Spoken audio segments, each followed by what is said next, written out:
দিন আগে কুমিল্লায়, যেটা সারা বাংলাদেশে আপনারা দেখছেন জানেন, কুমিল্লায় যেখানে 90% মুসলমানের বাংলাদেশ, এখানে হিন্দুদের পূজার মধ্যে আল্লাহ পাকের কোরআনকে মূর্তির পায়ের নিচে রেখেছে।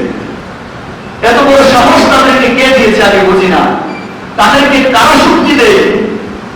তাদের পিছন থেকে তাদেরকে কারাই শক্তি দেয় যে 90% মুসলমানের বাংলাদেশে আল্লাহর কোরআনকে, মুসলমানের পরিবারকে, মুসলমানের হৃদয়ের স্পন্দনকে মূর্তির পায়ের নিচে রাখার দুঃসাহস তাদেরকে কে দেয়? সেই কথা আমার বুঝে আসে না।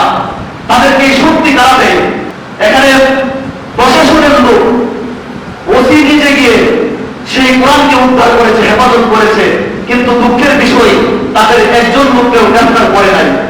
বাংলাদেশের সংবিধানে 54 ধারায় যেই কোনো সময় যেই কোনো লোককে গ্রেফতার করতে পারে, জিজ্ঞাসাবাদের জন্য অথবা তদন্তের জন্য গ্রেফতার করতে পারে, কিন্তু যেখানে ওর এত বড় অপরাধ করেছে, যেটা বিশ্বের সারা পৃথিবীর মধ্যে দ্বিতীয় বৃহত্তম মুসলিম কান্ট্রি, দ্বিতীয় বৃহত্তম মুসলিম দেশের ভিতরে আল্লাহ পাকের কোরআনকে মূর্তির পায়ের নিচে রাখে, এত বড় জঘন্য অপরাধ করার পরে তাদেরকে গ্রেফতার করে না, যেটা এখানে ডিসির মিটিং এর জন্য তারা অপেক্ষা করে।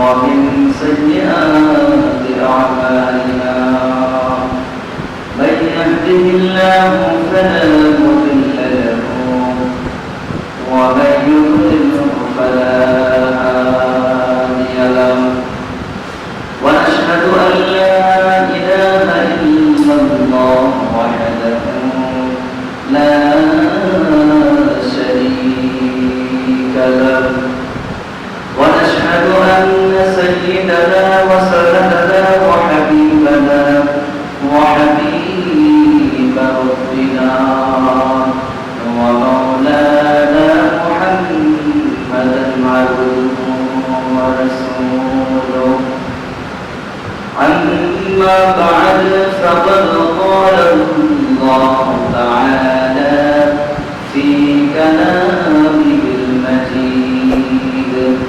وقرآنه التوحيد أعوذ بالله من الشيطان الرجيم بسم الله الرحمن الرحيم إنما وليكم الله ورسوله والذين آمنوا الذين يقيمون الصلاة ويؤتون الزكاة وهم راكعون ومن يتولى الله ورسوله والذين آمنوا فإن حزب الله هم الغالبون آمنت بالله صدق الله العظيم وقال الشارع حبيبه ومحبوبه ومعشوقه إن الله وملائكته يصلون على النبي يا أيها الذين آمنوا صلوا عليه وسلموا تسليما شكر ذكركم اللهم صل على محمد وعلى آل محمد كما صليت على إبراهيم وعلى آل إبراهيم إنك حميد مجيد اللهم بارك على محمد وعلى آل محمد كما باركت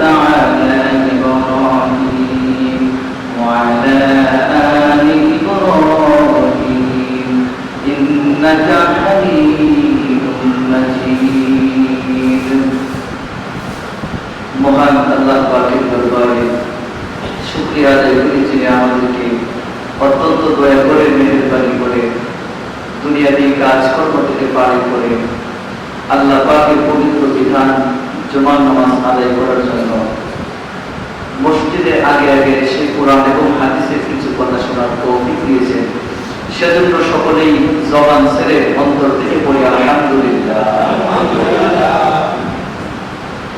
আমরা গত সপ্তাহে কথা বলেছিলাম এই পৃথিবীতে কাদেরকে বন্ধু বানানো চাই, আমাদের বন্ধু কে হবে। সূরা মাইদা 55-56 নম্বর আয়াত থেকে কথা বলছিলাম। আজকে এই আলোচনার শেষ অংশটুকু ইনশাআল্লাহ বলবো আমার তৌফিক ইল্লা বিল্লাহ। আল্লাহ রাব্বুল আলামিন বলতেছেন যে পৃথিবীতে তোমাদের বন্ধু কে হবে, তাদেরকে তোমাদের বন্ধু বানাতে হবে। আমরা আমাদের অনেক বন্ধু আছে, কিন্তু যদি মালাকুল মাউত সামনে চলে এসে আমাদের মৃত্যুবরণ হয়ে যায়, কোন বন্ধু কি আমাদের সাথে যাবে? কেউ যাবে না। এই পৃথিবীতে একা এসেছি, একাই যেতে হবে। যত সম্পদ, বাড়ি ঘর, আমার যা কিছু আছে সবকিছুই পড়ে থাকবে, কিছুই আমার না, সবকিছু আমার জন্য অস্থায়ী। এজন্য বন্ধু আমাদেরকে বানাতে হবে। আমাদের বন্ধু কে হবে সেই কথা সূরা মাইদা আল্লাহ বলছেন,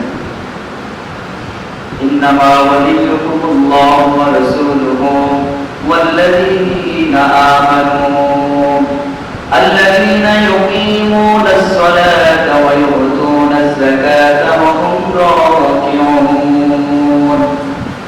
দুনিয়ার ঈমানদারেরা, তোমাদের বন্ধু একমাত্র আমি আল্লাহ রাব্বুল আলামিন ওয়া রাসূলুহু, এবং তোমাদের বন্ধু হলো বিশ্বনবী মুহাম্মদুর রাসূলুল্লাহ ওয়াল্লাযীনা আমানু, এবং যারা ঈমানদার, আল্লাযীনা ইউকিমুনাস সালাত, যারা নাকি নামাজ কায়েম করে তারা হচ্ছে তোমাদের বন্ধু, ওয়া মিম্মা ওয়া ইউতুনাজ যাকাত, এবং যারা যাকাত আদায় করে তারা হচ্ছে তোমার বন্ধু, ওয়া হুম রাকিউন, এবং যেই সমস্ত মানুষেরা সৎ আচরণ করে, ভালো ব্যবহার করে, যাদের আচরণ, যাদের ব্যবহার ভালো, যারা বিনয়ী নম্র, ওই সমস্ত মানুষেরা হচ্ছে তোমাদের বন্ধু। তাহলে আল্লাহকে বন্ধু যদি বানাতে চাই, আল্লাহ যদি আমাদেরকে বন্ধু যদি আল্লাহকে করতে চাই, আমরা যদি বলি আল্লাহ আমাদের বন্ধু, মুখে মুখে বললাম কিন্তু কাজে কিছুই না, তাহলে কি হবে? এখন মনে করেন জিলানি ভাই যদি বলে আমার বন্ধু বারেক ওবামা, আমেরিকার প্রেসিডেন্ট, তাহলে আমরা কি এটা মাইনে নিব? আমরা মানব না। আমরা বলবো যে তোমার বন্ধু যে বারেক ওবামা, দেখি বারেক ওবামার সাথে তোমার ছবি আছে কিনা, প্রমাণ কি, দলিল কি তোমার যে বন্ধু বারেক ওবামা। অথবা বাংলাদেশের প্রধানমন্ত্রী আমার আত্মীয়, এই কথা বললাম, আমরা কিন্তু মাইনে নিব না, আমরা দলিল দেখবো। আল্লাহ রাব্বুল আলামিনকে যদি বন্ধু বানাতে চাই, শুধু মুখে বলতে পারে না, দলিল লাগবে। দলিল কি? আল্লাহকে যদি বন্ধু বানাতে চাই, দলিলের দরকার আছে না নাই? শুধু মুখে মুখে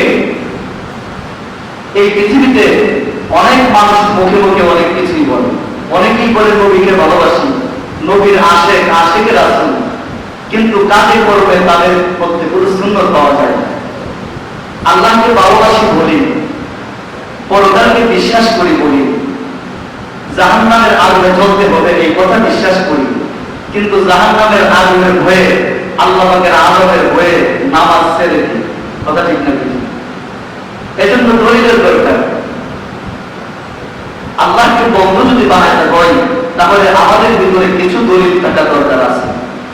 প্রথম নম্বরের দলিল, আল্লাহকে বন্ধু বানাতে হলে আল্লাহ রাব্বুল আলামিন বলতেছেন, قل إن كنتم تحبون الله فاتبعوني يحببكم الله ويغفر لكم ذنوبكم والله غفور رحيم। আল্লাহ রাব্বুল আলামিন বলেন, ওগো নবীজি, আপনি আপনার উম্মতদেরকে বলে দেন, যদি কেউ আমার সাথে মহব্বত করতে চাই, ভালোবাসার সম্পর্ক করতে চাই, হিব্বুল আল্লাহ দিয়ে মহব্বতের কথা, ভালোবাসার কথা বুঝিয়েছেন, বন্ধুত্বের কথা বুঝিয়েছেন। যদি কোনো মানুষ আমার সাথে বন্ধুত্ব স্থাপন করতে চাই, তাহলে যেন ফাত্তাবিউনি ইউহিব্বুকুমুল্লাহ, তাহলে ওই মানুষেরা যেন আপনার নবীর ইত্তেবা করে। নবীর ইত্তেবা যদি করতে হয় তাহলে কিভাবে করতে হবে? নবীজি সাল্লাল্লাহু আলাইহি সাল্লাম যেভাবে ঘুমিয়েছেন, যেভাবে রাস্তায় চলাফেরা করেছেন, মানুষের সাথে যেভাবে আদব দিয়ে চলাফেরা করেছেন, ব্যবসা বাণিজ্যে, আমার ব্যক্তিগত জীবনে, পারিবারিক জীবনে, সামাজিক জীবনে, রাষ্ট্রীয় জীবনে, সব জায়গায় নবীজির সুন্নতের আমল করা দরকার আছে না? ফাত্তাবিউনি, ইত্তেবা করতে হবে। আপনি ঘুমাইতে যাবেন, ঘুমাইতে গেলে আপনি ডান কাত হয়ে শুতে হবে এবং ঘুমানোর দোয়া আছে, আল্লাহুম্মা বিইসমিকা আমুতু ওয়া আহইয়া। ডান করে ঘুমাতে হবে, এই দোয়া করতে হবে। ঘুম থেকে উঠলে আবার দোয়া আছে, আলহামদুলিল্লাহিল্লাযী আহইয়ানা বা'দা মা আমাতানা ওয়া ইলাইহিন নুশুর। আপনি রাস্তায় চলাফেরা করতেছেন, সেখানেও নবীজির সুন্নাত আছে না নাই? ডান দিক দিয়ে চলতে হবে, যখন উঁচা জায়গা আসবে তখন সুবহানাল্লাহ করতে হবে, নিচু জায়গা হলে আল্লাহু আকবার করতে হবে। আপনি বাথরুমে গেছেন, সেখানেও নবীজির সুন্নাত আছে। বাম পা দিয়ে প্রবেশ করতে হবে, দোয়া করতে হবে, আল্লাহুম্মা ইন্নী আউযু বিকা মিনাল খুবুসি ওয়াল খাবাইস। বাথরুম কাজ সম্পূর্ণ করে যখন বের হবেন, ডান পা দিয়ে বের হতে হবে। আপনি মসজিদে প্রবেশ করেছেন, সেখানেও নবীজির সুন্নাত আছে। বিসমিল্লাহ করতে হবে, দুরূদ শরীফ পড়তে হবে, মসজিদে প্রবেশ করার দোয়া আছে, আল্লাহুম্মা আফতাহলি আবওয়াবা রাহমাতিক, সেই দোয়া করতে হবে। ডান পা দিয়ে প্রবেশ করতে হবে, এই ইতিকাফের নিয়ত করতে হবে। মসজিদ থেকে বাহির হবেন, এটাও নবীজির সুন্নাত আছে। আপনি খানা খাইতে বসছেন, দস্তরখানা লাগবে। খাবার খাওয়া শুরু করলে আমাদের কিছু মনে থাকে না, একেবারে রাত কম শেষ। পেটের 4 ভাগের 3 ভাগ খাবেন, 1 ভাগ খালি রাখবেন। এরকম আমাদের পার্থিব জীবনে প্রত্যেকটি কাজে বিশ্বনবী সাল্লাল্লাহু আলাইহি ওয়াসাল্লামের সুন্নাত আছে। এই সুন্নাতগুলি পালন করে জীবন পরিচালনা করার নামই হচ্ছে ইত্তিবা। ফাত্তাবিউনি, আল্লাহ তাআলা বলতেছেন, যদি আপনি আপনার উম্মতদিগকে বলে দেন, যদি আমি আল্লাহকে কেউ ভালোবাসতে চাই, আমার সাথে যদি কেউ বন্ধুত্ব স্থাপন করতে চাই, মহব্বত করতে চাই, আমার প্রেমিক হতে চাই, তাহলে আপনার নবীকে যেন ইত্তিবা করেন। যদি ইত্তিবা করেন, ওয়ায়াগফির লাকুম যুনুবাকুম, আমি আল্লাহ তাআলা 2 দিন আগে কুমিল্লায়, যেটা সারা বাংলাদেশে আপনারা দেখছেন, জানেন, কুমিল্লায় যেখানে 90% মুসলমানের বাংলাদেশ, এখানে হিন্দুদের পূজার মধ্যে আল্লাহ পাকের কোরআনকে মূর্তির পায়ের নিচে রেখেছে। এত বড় সাহস তাদেরকে কে দিয়েছে আমি বুঝি না। তাদেরকে কারা শক্তি দেয়? তাদের পিছন থেকে তাদেরকে কারাই শক্তি দেয় যে 90% মুসলমানের বাংলাদেশে আল্লাহর কোরআনকে, মুসলমানের পরিচয়কে, মুসলমানের হৃদয়ের স্পন্দনকে মূর্তির পায়ের নিচে রাখার দুঃসাহস তাদেরকে কে দেয়? সেই কথা আমার বুঝে আসে না। তাদেরকে এই শক্তি কারা দেয়? এখানে প্রশাসনের লোক, ওসি নিজে গিয়ে সেই কোরআনকে উদ্ধার করেছে, হেফাজত করেছে, কিন্তু দুঃখের বিষয় তাদের একজন লোককেও গ্রেফতার করে নাই। বাংলাদেশের সংবিধানে 54 ধারায় যেই কোনো সময় যেই কোনো লোককে গ্রেফতার করতে পারে, জিজ্ঞাসাবাদের জন্য অথবা তদন্তের জন্য গ্রেফতার করতে পারে, কিন্তু যেখানে ও এত বড় অপরাধ করেছে, যেটা বিশ্বের সারা পৃথিবীর মধ্যে দ্বিতীয় বৃহত্তম মুসলিম কান্ট্রি, দ্বিতীয় বৃহত্তম মুসলিম দেশের ভিতরে আল্লাহ পাকের কোরআনকে মূর্তির পায়ের নিচে রাখে, এত বড় জঘন্য অপরাধ করার পরে তাদেরকে গ্রেফতার করে না, যেটা এখানে ডিসি মিটিং এর জন্য তারা অপেক্ষা করে। তাহলে প্রথম নম্বরে আল্লাহ পাকের বন্ধু যদি হতে চাই, প্রথম দলিল হচ্ছে বিশ্বনবী সাল্লাল্লাহু আলাইহি সাল্লামের ইত্তিবা করতে হবে, অনুসরণ করতে হবে, নবীজির সুন্নাত আমাদের মধ্যে পালন করতে হবে। আমাদের মধ্যে সুন্নাত নাই, আল্লাহ পাকের বিধান নাই, এরপরে যদি আমরা বলি যে আমরা আল্লাহকে ভালোবাসি, নবীকে ভালোবাসি, তাহলে এই কথা মিথ্যা কথা ছাড়া, ধোঁকাবাজি ছাড়া কিছুই নেই। কথা ঠিক না বেশি? এজন্য আমাদেরকে বিশ্বনবীর সুন্নত পালন করতে হবে। বিশ্বনবী হচ্ছে আমাদের আদর্শ, আমাদের মডেল। আজকে আমাদের আদর্শ হয়ে গেছে কারা? যারা নাকি খেলোয়াড়, ফুটবল ক্রিকেট খেলে তারা হচ্ছে আমাদের আদর্শ। যুবকরা দেখা যায় এই যে ফুটবল খেলে মেসি, এরপরে আরো এগুলির নাম আমি জানি না সব, তারা যেভাবে চুলের স্টাইল করে, আমাদের যুবক ভাইয়েরা সেইভাবে চুলের স্টাইল করে। দেখবেন মাথার মধ্যে এদিক দিয়ে কিচ্ছু না, একবারে ছিলাম জিরো দিয়ে দিচ্ছে, এরপর উপরে দা বিড়াল করে শৈতানের বাসা আছে না নাই? এই যে মেসি ভালো খেলে, সুন্দর খেলে, ম্যারাডোনা ভালো খেলে, সে যে ভালো খেলতে পারে সেই জন্য তার পক্ষ আছে। যারা আর্টিস্ট, যারা চলচ্চিত্রের নায়ক নায়িকা, তারা ভালো অভিনয় করে, এই জন্য তাদের মতো আমি পোশাক করি, তাদের চাল চলন অনুসরণ করে আমি চলি, তাদেরকে আমরা মডেল হিসাবে, তাদেরকে আমরা আদর্শ হিসেবে মানি। বিশেষ করে এখন এমন একটা সমস্যা এসে দাঁড়িয়েছে বর্তমানে, যে পুরুষ যারা যুবক আছে তারা কান ছিদ্র করে এর মধ্যে স্বর্ণরূপা ব্যবহার করে, আছে না নাই? মহিলারা, পুরুষেরা লম্বা লম্বা চুল রাখবে, এরপরে কাঁধের মধ্যে মনে করেন যে দেখবেন পূর্ণা জোগায় রাখছে, আছে না নাই? আর মহিলারা কি করতেছে? তারা জিন্সের প্যান্ট, শার্ট, গেঞ্জি, এরপর হাফের উপরে বাংলাদেশে হাতে, আপনারা দেখছেন কিনা? হাফের পরে হাতে। মহিলা যাচ্ছে পুরুষ হওয়ার জন্য, আর পুরুষ চাইতেছে মহিলা হওয়ার জন্য। আল্লাহ তাআলা যে আমাদেরকে এত সুন্দর করে বানিয়েছেন, যাকে যেভাবে দিয়েছেন, এটা হচ্ছে আল্লাহ পাকের পছন্দ। এখন আল্লাহর পছন্দ যদি আমাদের ভালো না লাগে, আমাদের নিজেদের পছন্দ ভালো লাগে, আমাদের পছন্দ সবচেয়ে উত্তম নাকি আল্লাহ পাকের পছন্দ উত্তম? বলে আল্লাহ পাকের পছন্দ উত্তম। হযরত নূহ আলাইহিস সালামকে আল্লাহ রাব্বুল আলামিন, হযরত নূহ আলাইহিস সালাম আল্লাহ রাব্বুল আলামিনের কাছে দোয়া করলেন, যে রব্বুল আলামিন, আমার উম্মতের লোকজন, আমার উম্মতেরা, এবং আমি যে নগরীতে বসবাস করি, এই নগরের মানুষের কাছে আমি ইসলামের দাওয়াত দিই, কিন্তু কোন মানুষ আমার দাওয়াত কবুল করে না, দাওয়াত তো কবুল করে না, উল্টা আমাকে তার বিদ্রোহ করে, আমার উপরে জুলুম করে, আমাকে নিয়ে সমালোচনা করে, মস্করা করে। এই জাতিকে আমি কোনোভাবে ইসলামের পথে নিয়ে আসতে পারছি না। রব্বুল আলামিন, আপনি এই জাতিকে ধ্বংস করে দিয়ে, তাদেরকে ধ্বংস করে দিয়ে নতুন এমন একটা জাতি দিয়ে যারা নাকি আপনার ইসলামকে গ্রহণ করবে। আল্লাহ রাব্বুল আলামিন বলেন, নূহ, তুমি একটা বড় নৌকা কিস্তি বানাও, বানিয়ে যারা তোমার বলে আছে, যারা তোমার কথা, যারা কালিমার দাওয়াত গ্রহণ করেছে, ওই সমস্ত মানুষদেরকে নিয়ে তুমি সেই কিস্তির মধ্যে উঠে যাও। নূহ আলাইহিস সালাম বড় কিস্তি বানালেন, বানিয়ে যারা ঈমান এনেছেন সমস্ত ঈমানদার বান্দা বান্দীদেরকে নিয়ে ওই নৌকার মধ্যে উঠে গেলেন। এরপরে আল্লাহ রাব্বুল আলামিন মহাপ্লাবন দিলেন, মহাপ্লাবন দিয়ে, বন্যা দিয়ে সব কিছু ভাসিয়ে সবাইকে চুরমার করে দিলেন, সবাইকে ধ্বংস করে দিলেন। দেওয়ার পরে হযরত নূহ যখন জমিনের মধ্যে তারা কিস্তি থেকে নেমে উঠে আসলো, আল্লাহ রাব্বুল আলামিন বলেন, নূহ, তুমি এবার মাটি দিয়ে মাটির তৈরি জিনিস বানাইতে থাকো। মাটির তৈরি জিনিস, হাড়ি, পাতিল, এরপরে আরো যত ধরনের মাটির জিনিস আছে, এগুলি তুমি তৈরি করতে থাকো। হযরত নূহ আলাইহিস সালাম মাটির জিনিস তৈরি করতে থাকলেন। অনেকদিন পর্যন্ত মাটির জিনিস তৈরি করে জমিনের মধ্যে রোদে শুকাইতে দিলেন। বানানো শেষ হলো। এরপরে আল্লাহ রাব্বুল আলামিন আবার অর্ডার করলেন, নূহ, যতগুলি মাটির জিনিস তৈরি করেছো, সবগুলি মাটির জিনিস আবার লাঠি দিয়ে তুমি ভেঙে ফেলে দাও।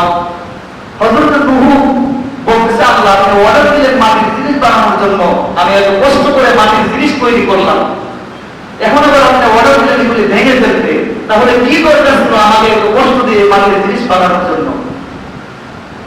নূহ আলাইহিস সালাম সব মাটির জিনিস লাঠি দিয়ে বানিয়ে ভেঙে মন খারাপ করে পাথরের উপরে গিয়ে বসে রইলেন। আল্লাহ তাআলা তো বুঝতে পারতেছে যে আমার নবী নূহর মন খারাপ। আল্লাহ বলতেছে, নূহ, তোমার বুঝতে পারতেছি যে তোমার মন খারাপ, কারণ কি? বলতেছে, আল্লাহ, আপনি আমাকে দিয়ে মাটির জিনিস বানাইলেন, আবার বললেন ভেঙে ফেলার জন্য, তাহলে কি দরকার ছিল আমাকে দিয়ে এত কষ্ট করার? আল্লাহ বলতেছে, নূহ, তুমি যে মাটির জিনিস তৈরি করেছো, এই জিনিসের মধ্যে যে তুমি কান দিয়েছো, এই কান দিয়ে কি শোনা যায়? নূহ বলতেছে আল্লাহ না, শোনা যায় না। আল্লাহ রাব্বুল আলামিন বলেন তুমি যে মাটির জিনিস তৈরি করেছো তার মধ্যে কি চক্ষু দিয়েছো? নূহ বলে না, আমি সেই জিনিসের মধ্যে চক্ষু দেই না, চক্ষু দিয়েছি কিন্তু চক্ষু দিয়ে কি দেখা যায়? নূহ বলে না, আল্লাহ চক্ষু দিয়ে দেখতে পারে না। যে পা তুমি বানিয়েছো, পা দিয়ে হাঁটতে পারে কিনা? হযরত নূহ বলে আল্লাহ না, সেই পা দিয়ে হাঁটতে পারে না। যে হাত দিয়েছো, হাত দিয়ে কর্ম করতে পারবে কিনা? নূহ বলে আল্লাহ না, আমি যে হাত মাটি দিয়ে তৈরি করেছি সেই হাত দিয়ে কর্ম করা যাবে না। আল্লাহ রাব্বুল আলামিন বলেন নূহ তুমি যে মাটির জিনিস তৈরি করলা, যে মাটির বস্তু, যে কান শুনতে পারে না, যে চোখ দেখতে পারে না, যে পা চলতে পারে না, যে দেহ কর্ম করতে পারে না, এই দেহকে তুমি ভেঙে দিয়ে তোমার মন খারাপ হয়ে গেল। আমি আল্লাহ রাব্বুল আলামিন মানুষকে সৃষ্টি করেছি, যে মানুষকে দুইটা চক্ষু দিয়েছি, সেই চক্ষু দিয়ে তারা পুরো পৃথিবী আমি আল্লাহ পাকের নাম নিয়ামত দেখতে পারে। মানুষকে আমি দুইটা কান দিয়েছি, যে কান দিয়ে মানুষরা আমি আল্লাহ পাকের কোরআনের কথা শুনতে পারে। যে হাত দিয়েছি, সেই হাত দিয়ে তারা কর্ম করতে পারে। পা দিয়েছি, পা দিয়ে তারা চলতে পারে।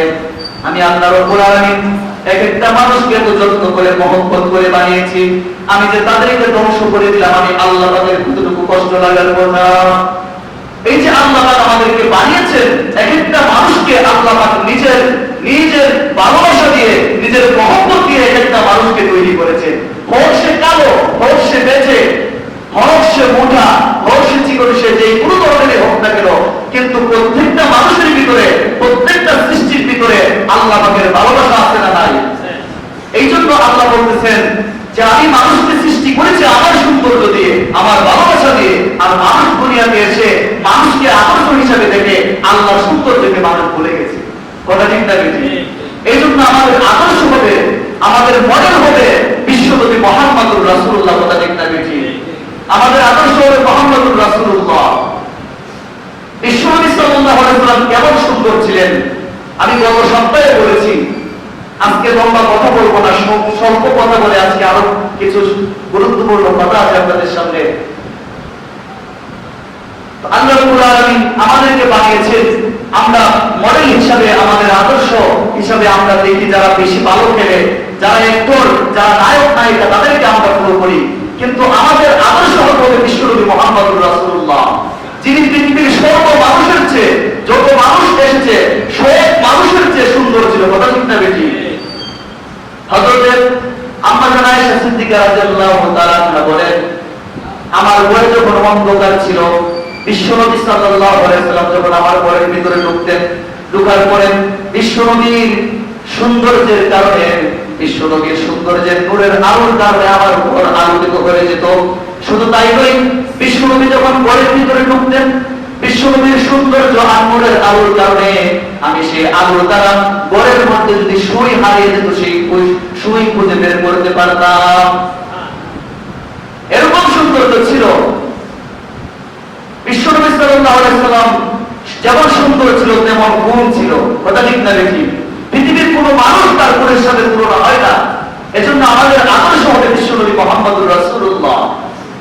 এজন্য আল্লাহ তাআলা বলতেছেন যে তোমরা কুল ইন কুনতুম তুহিব্বুনাল্লাহ ফাত্তাবিউনি ইউহিব্বুকুমুল্লাহ, আমি আল্লাহকে যদি বন্ধু হিসেবে গ্রহণ করতে চাও, আমি আল্লাহ পাকের প্রেমিক যদি হতে চাও, আল্লাহকে যদি ভালোবাসতে চাও, তাহলে তোমরা আমার নবী বিশ্বনবীর ইত্তিবা করো।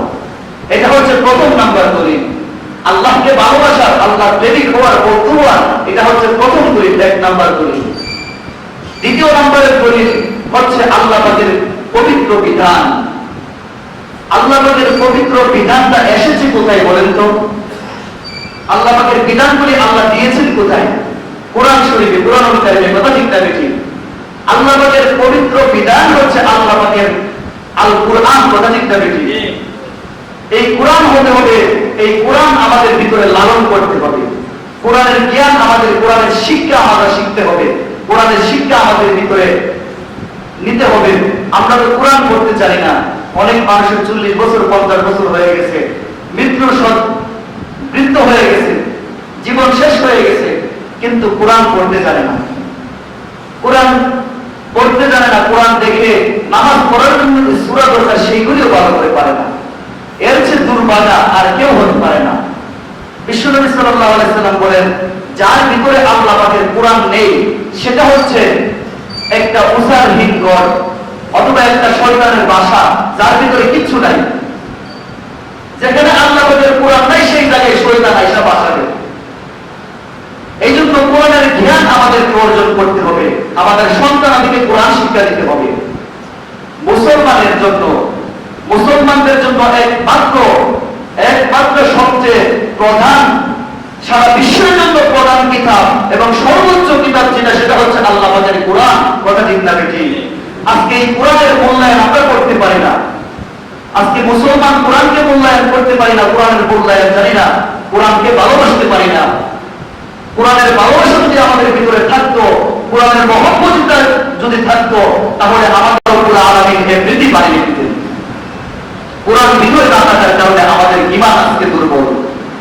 গত 2 দিন আগে কুমিল্লায়, যেটা সারা বাংলাদেশে আপনারা দেখছেন জানেন, কুমিল্লায় যেখানে 90% মুসলমানের বাংলাদেশ, এখানে হিন্দুদের পূজার মধ্যে আল্লাহ পাকের কোরআনকে মূর্তির পায়ের নিচে রেখেছে।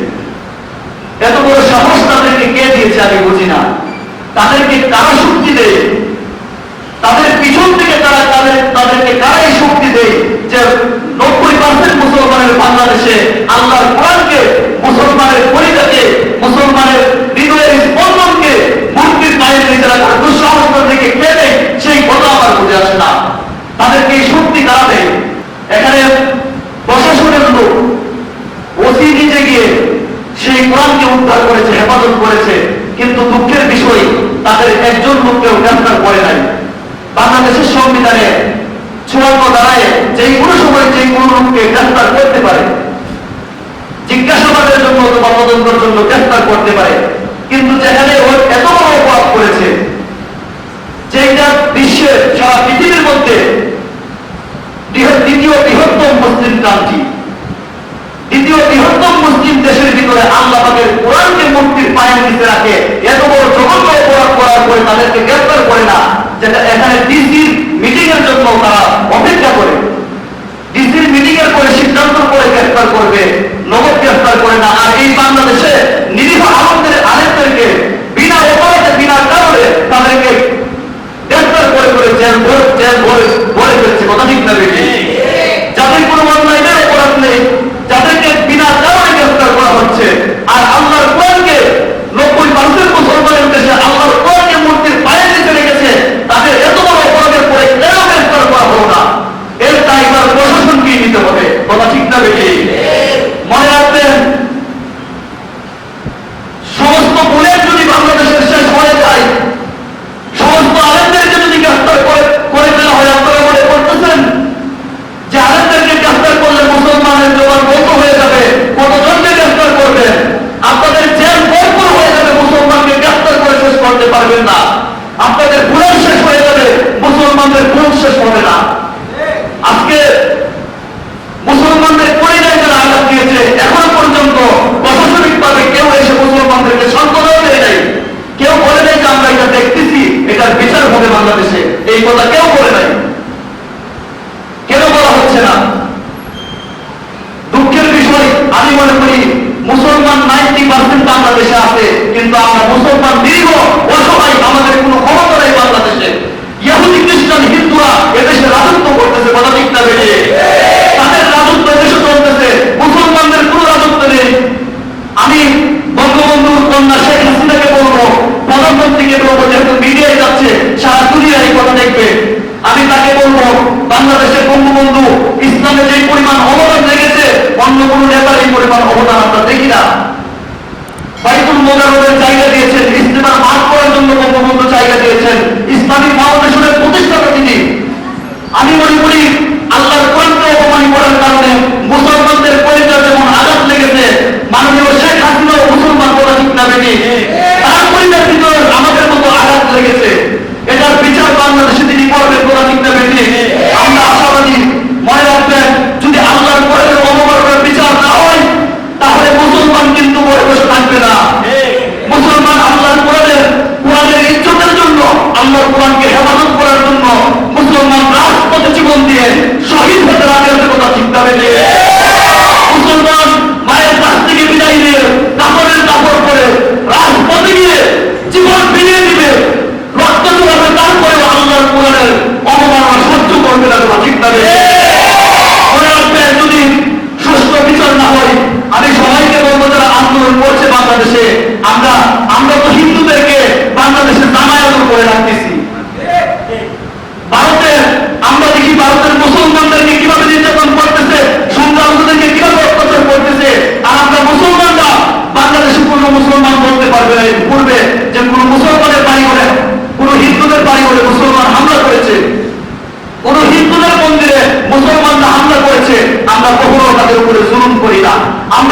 জামায়াতের করে বাংলাদেশে রেখেছি। কিন্তু আজকে 90% মুসলমানের দেশে কোরআনের অবমাননা করার দুঃসাহস তাদেরকে কে দিল? এই শক্তি তাদেরকে কে দিয়েছে? এটা স্পষ্টভাবে সুষ্ঠু তদন্ত করে তাদের বিচার করতে হবে। যারা আন্দোলন করছে, কেউ যেন মানুষের বাড়িঘর না ভাঙে, হিন্দুদের মন্দিরে আক্রমণ না করে। মনে রাখবেন, যদি সুষ্ঠু বিচার না হয় তাহলে এই দেশে আবার একটি যুদ্ধ ঘোষণা হবে। মুসলমানরা কালিমার পতাকা নিয়ে জীবন ফিরিয়ে দিবে।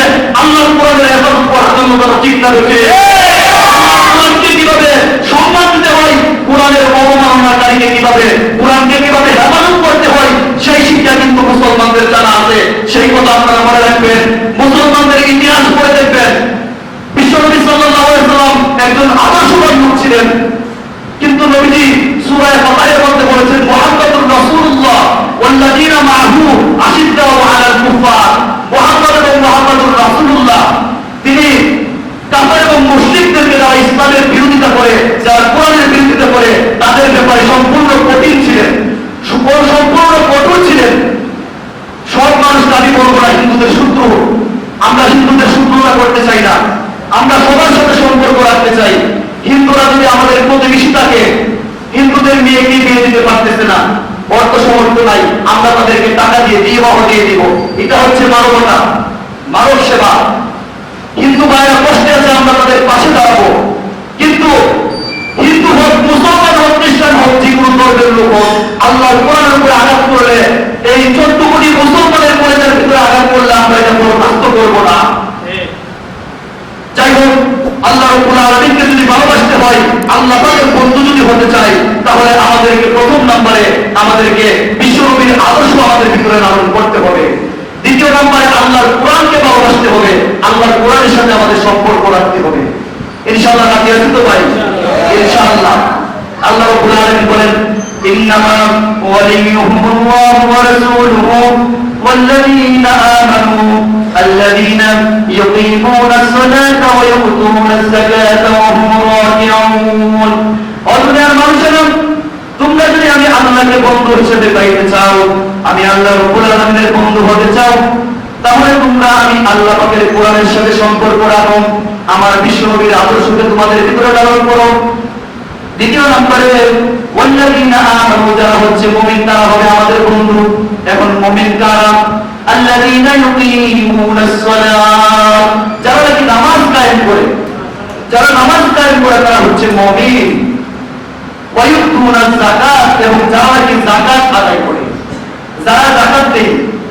ওয়া মিম্মা রাযাকনাহুম ইউনফিকুন, আল্লাহ পাকের দেওয়া সম্পত্তি থেকে, আল্লাহ পাকের দেওয়া সম্পত্তি থেকে এক অংশ আল্লাহ পাকের রাস্তায় ব্যয় করে, তারা হচ্ছে মুমিন।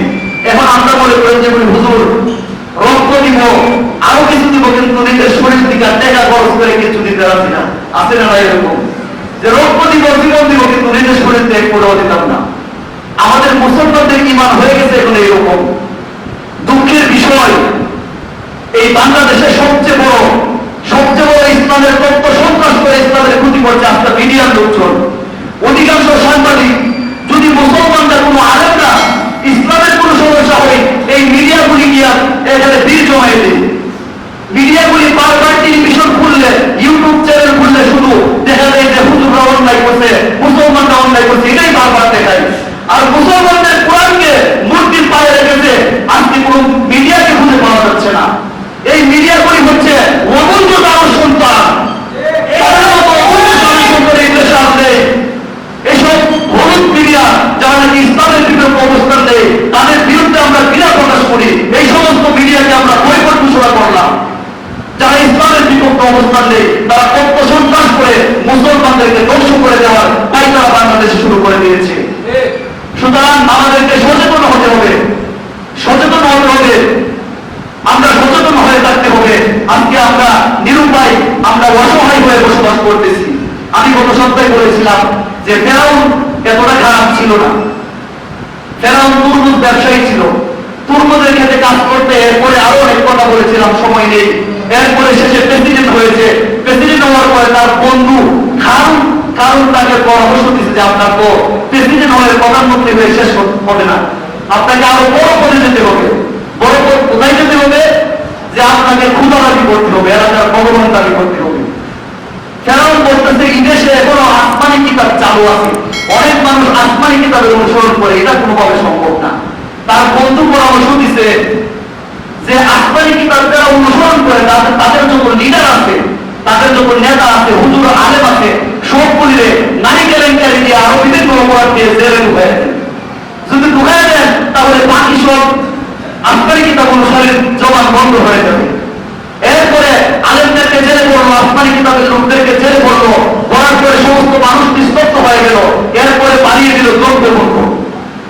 বাংলাদেশের দ্রব্যমূল্য বাড়াই নেই, অনেক কম আছে, কথা ঠিক না কি? আমি ফেরাউন মিশরের রাষ্ট্রের কথা বলতেছি।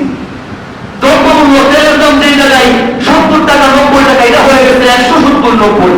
পেঁয়াজের দাম, এরপরে সব দ্রব্যমূল্য বাড়িয়ে দিয়েছে, মোবাইল ট্যাক্স বাড়িয়ে দিয়েছে, যত ট্যাক্স আছে সব বাড়িয়ে দিয়েছে। জনগণ হয়ে যাচ্ছে ফকির, জনগণ হয়ে যাচ্ছে শেষ, ধ্বংস হয়ে যাচ্ছে। এগুলি কারো দেখার কোনো টাইম নাই। আমরা শুধু দেখতেছি আমরা কিভাবে আমাদের চেয়ারকে, আমাদের ক্ষমতাকে আমরা টিকিয়ে রাখবো। এই পরিস্থিতি হয়ে গেছে, আমরা অসহায় হয়ে গিয়েছি। এই ফেরাউন বন্ধুর কথা শুনে যেভাবে মুসলমানদের উপরে অত্যাচার করেছিল, সমস্ত জাতির উপরে অত্যাচার করেছিল, আল্লাহ তাকে ধ্বংস করেছিল কিনা? মনে রাখবেন, যারা ক্ষমতার জন্য মানুষের উপরে জুলুম করবে তাদের এমন ভাবে ধ্বংস আসবে যেটা সারা বিশ্ব। সুতরাং আমি কথা বলবো না, আমরা আল্লাহ পাকের বন্ধু হতে চাই কি চাই না? আমরা কোরআনকে ভালোবাসি কিনা? যদি কোরআনকে ভালোবাসি তাহলে কোরআনের জন্য যে কোনো সময় আমরা জীবন দিতে প্রস্তুত আছি না নাই বলে? কোরআনের জন্য যদি ডাক দেওয়া হয় আমরা রাজপথে নামতে রাজি আছি কিনা নাই? ইনশাআল্লাহ আল্লাহ তাআলা আমাদের সবাইকে কবুল করে আমিন। আসুন কোরআনের ভালোবাসার মহব্বত একটু পরীক্ষা করব। শুধু ভালোবাসবো মুখ দিয়া, এই মসজিদের ছাদের ভিতরে বলতে হুজুর ঠিক আছে ঠিক কইলাম, বাইর হওয়ার পরে পবিত্র খায়া কোনো কাম আছে দরকার নাই, আমি কাম করবো খাবো ঘুমাবো, কি দরকার আছে রাজপথে নাই না অযথা গুলি খাওয়ার লেগে আর এই কালার হওয়ার লেগে? আমি যদি রাজপথে যাই আমার কোট থাকবে না, আমার এমুক নেতা, আমার এমুক বন্ধু বেকার হয়ে যাইব। যাই হোক, কোরআনের জন্য যদি ভালোবাসা থাকে, কোরআনকে যদি ভালোবাসি তাহলে শুধু মুখে আর রাজপথে গিয়ে হবে না, আল্লাহ রাস্তা খরচ করতে হবে। আল্লাহর বন্ধু হতে গেলে